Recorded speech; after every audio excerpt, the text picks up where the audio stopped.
Aces are great. Deuces are nice.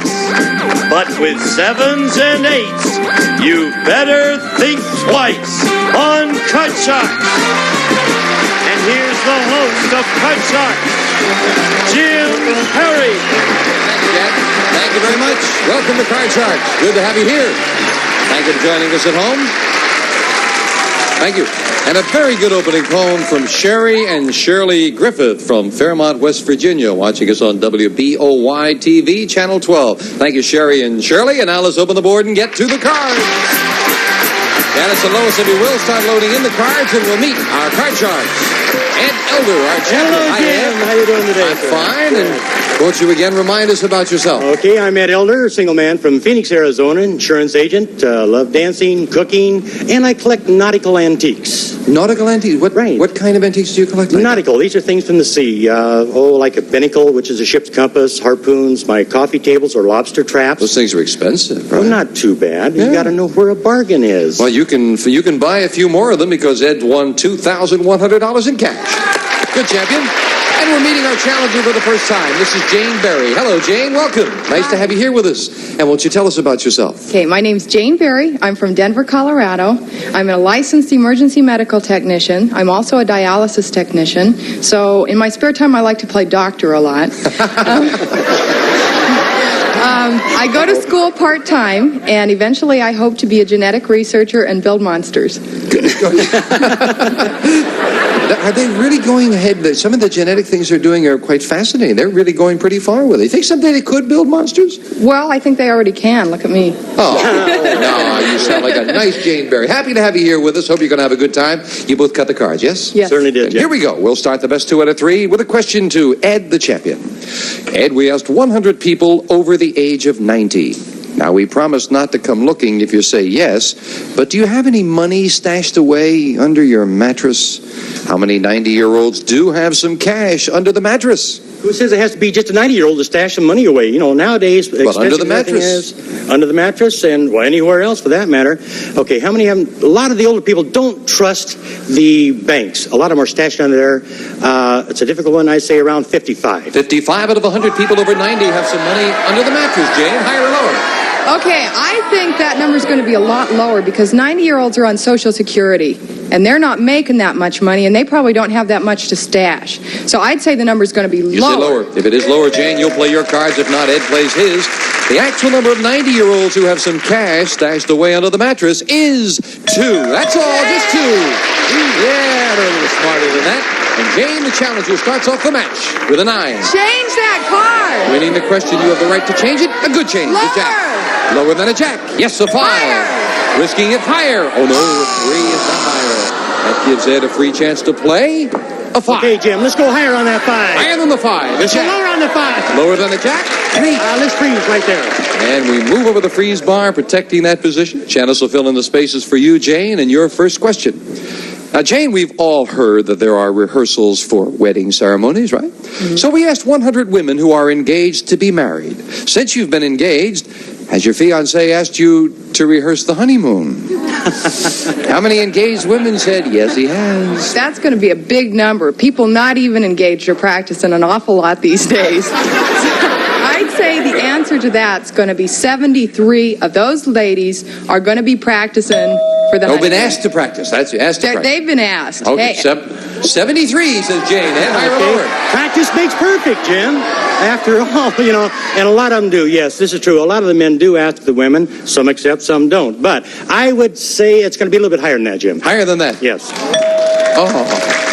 Obviously, rehearsing the honeymoon is rehearsing getting in and out of the car and going to Niagara Falls. Gene's going, wah, wah, wah. What do you know, Gene? 73 says Jane. Higher says Ed. The actual number of engaged women who said their fiancé had asked to rehearse the honeymoon is 47. Not higher, Jane. 47. Oh, good. Jane, you've got a jack. lower. Gonna play the jack. Lower. It is a 7. Freeze. That's a fast decision. Jane gets 1 card out of that. And Ed, this question goes to you.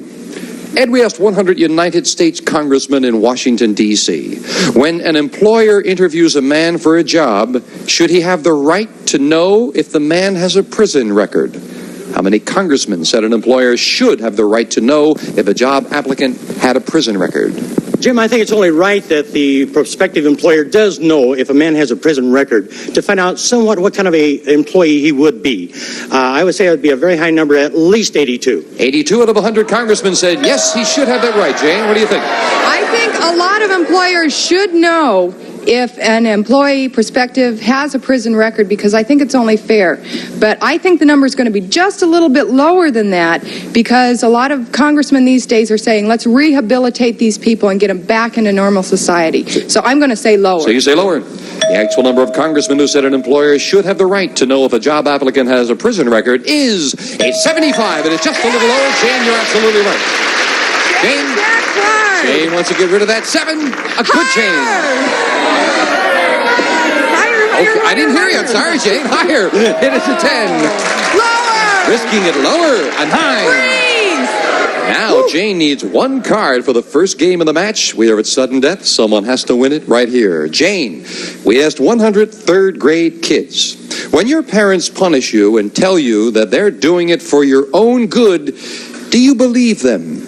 How many How many third graders believe their parents are punishing them for their own good? I think the third grade kids are a lot smarter than people give them credit for. And when they do something wrong, they know it.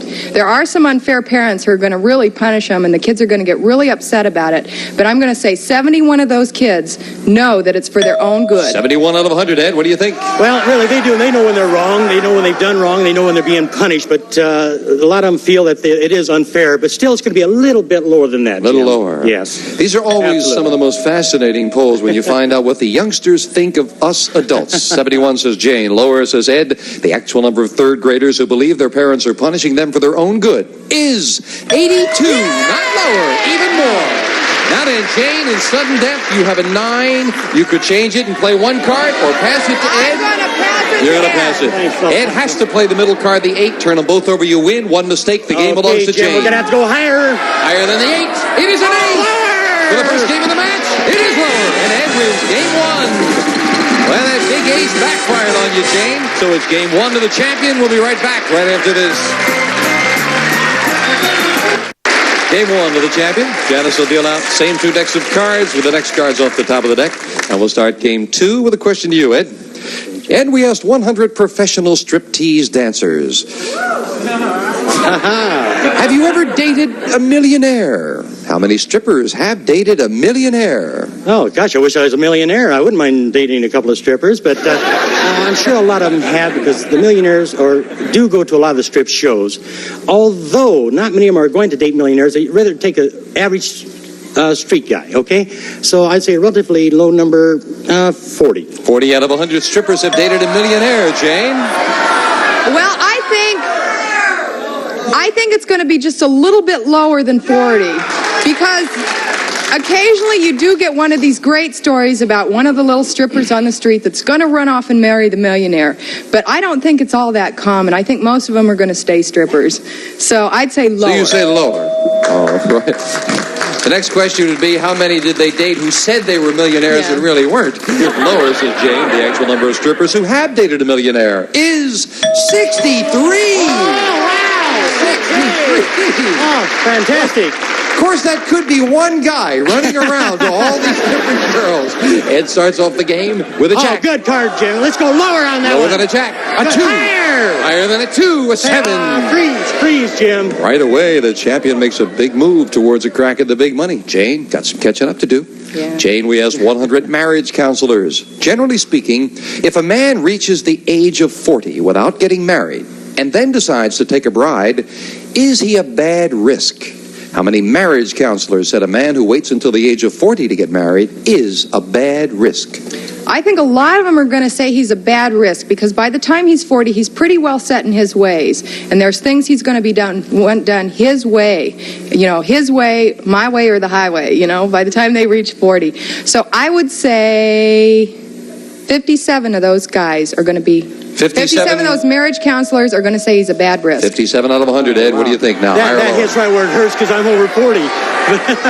But really, a single man has been through a lot. At age 40, he's learned a lot. He is independent, yes, but I still say that marriage counselors say it'd be a little bit lower than that. You don't think he's that bad a risk? No, he's not that bad a risk. The actual number of marriage counselors who said a man who waits until the age of 40 to get married is a bad risk is 54, just a little lower. Ed is right again.